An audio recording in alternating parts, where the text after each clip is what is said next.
আজকের ভিডিওটা আপনাদের ইংরেজিতে কথা বলার জন্য অনেকটাই কার্যকরী, তাই ভিডিওটা মনোযোগ দিয়ে দেখার জন্য অনুরোধ করছি। চলুন তাহলে শুরু করি। আমি যাই, আই গো। আই গো মানে আমি যাই। আর যদি বলি আমি যাই না, তাহলে ইংলিশটা হবে I don't go. I don't go মানে আমি যাই না। এখন ধরুন আপনাকে বলল, তুমি কি বাজারে যাবে? আপনি বললেন আমি যাব, তাহলে হবে I will go. I will go মানে আমি যাব। আর যদি আপনি না যান, এই কথাটার ইংরেজি হবে আই ওন্ট গো, মানে আমি যাব না। ধরুন এখন আপনি বলবেন আমি যেতে থাকব, তাহলে ইংলিশটা হবে I will be going. I will be going মানে আমি যেতে থাকব। আর যদি বলেন আমি যেতে থাকব না, তাহলে বলতে হবে I will not be going. I will not be going মানে আমি যেতে থাকব না। আর যদি বলেন আমি যেতে পারি, তাহলে বলতে হবে I can go. I can go অর্থ আমি যেতে পারি। এখন ধরুন আপনি বলবেন আমি যেতে পারি না, তাহলে আপনাকে ইংলিশটা বলতে হবে I can't go. I can't গো অর্থ আমি যেতে পারি না। আর যদি কোনো কারণে আপনাকে বলতে হয় আমি যেতে পারতাম, তাহলে আপনাকে বলতে হবে I could go. I could go মানে আমি যেতে পারতাম। এখন যদি আপনাকে কোনো কারণে বলতে হয় আমি যেতে পারতাম না, তাহলে বলতে হবে I could not go. I could not go মানে আমি যেতে পারতাম না। মানে আপনাকে কোথাও যেতে বলেছিল, তখন আপনি বললেন আমাকে যেতে বললেও আমি যেতে পারতাম না। পরেরটা দেখি, আমি যেতে পারি। ধরুন কেউ আপনাকে বলল যে আগামীকাল তুমি বাজারে যাবা, তখন আপনি বললেন যে আমি যেতে পারি। এই যে আমি যেতে পারি, এই কথাটা আপনি ইংরেজিতে কীভাবে বলবেন? এই কথাটা আপনি ইংরেজিতে বলবেন I may go. I may গো মানে আমি যেতে পারি। আর যদি বলেন আমি যেতে পারি না, তাহলে আপনাকে বলতে হবে আই মে নট গো।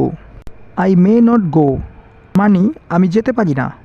ধরুন কেউ আপনাকে জিজ্ঞাসা করলো সে কি বাজারে গেছে, তাহলে আপনি শিওর জানেন না যে সে আসলে কি বাজারে গেছে না যায়নি, তবে মনে হচ্ছে সে হয়তো বাজারে গেছে, তাহলে আপনি বলতে পারেন সে হয়তো যাচ্ছে। এই কথাটা আপনি ইংরেজিতে কীভাবে বলবেন? He may be going. He may be going মানে সে হয়তো যাচ্ছে। আর যদি মনে করেন সে যাচ্ছে না, তাহলে আপনি বলতে পারেন সে হয়তো যাচ্ছে না। এই কথাটা আপনি ইংরেজিতে বলবেন he may not be going. He may not be going মানে সে হয়তো যাচ্ছে না। আর যদি মনে হয় সে সম্ভবত গেছে, তাহলে আপনি বলবেন he may have gone. He may have gone মানে সম্ভবত সে গেছে। আর যদি মনে করেন যে সে যায়নি, তাহলে আপনি বলতে চাচ্ছেন সম্ভবত সে যায়নি। এই কথাটা আপনি ইংরেজিতে কীভাবে বলবেন? হি মে হ্যাভ নট গন।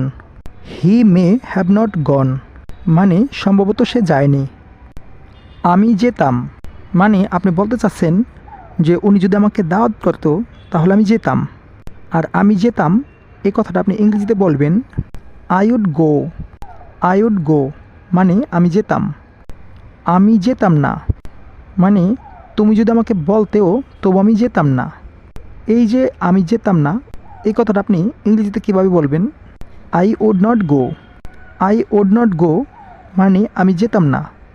আমাকে বললেও আমি যেতাম না। এবার আপনি বলতে চাচ্ছেন যে আমি যেতে চাই, তাহলে এই কথাটা আপনি ইংরেজিতে যেভাবে বলবেন I would like to go. I would like to go মানে তুমি যদি আমাকে নাও তাহলে আমি যেতে চাই। এই যে আমি যেতে চাই, এই কথাটা আপনি এইভাবে বলবেন I would like to go. আমি বরং না খেয়ে থাকবো তবু মিথ্যা কথা বলবো না। I would rather starve than tell a lie. I would rather starve than tell a lie মানে আমি বরং না খেয়ে থাকবো তবু মিথ্যা বলবো না। অনেকে আছে না যে মিথ্যা কথা বলতে একদমই রাজি না বা পছন্দ করে না, তখন তারা বলে যে আমি না খেয়ে থাকবো তবু মিথ্যা বলবো না। এই কথাটা আপনি ইংরেজিতে এইভাবে বলবেন I would rather starve than tell a lie মানে আমি না খেয়ে থাকবো তবু মিথ্যা বলবো না। গাইস, আশা করি আজকের ভিডিওটা আপনাদের জন্য অনেকটা স্পেশাল ছিল।